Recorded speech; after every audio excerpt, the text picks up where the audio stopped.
என்னோட அதிகபட்ச ஆசை அப்படின்னா நமக்கு மனசுக்கு பிடிச்ச பைக்ல மனசுக்கு பிடிச்ச பொண்ணோட ஒரு வாட்டியாவது டிராவல் பண்ணணும். அது போதுங்க.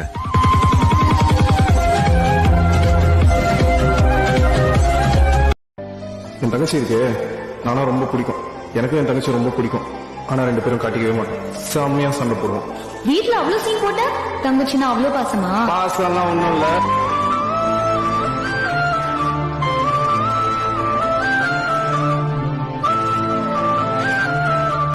எங்கிருந்து வந்த அன்பிது என்ன இப்ப பேச சொன்ன அன்பிது யாரோ உனக்கில்லைன்னு கவலைப்படாத அட அன்புலதா உலகம் இங்கே கவலைப்படாத இடியே விழுந்திடுச்சா கவலைப்படாத மழை பேஞ்சாதா வானவில்லை கவலைப்படாத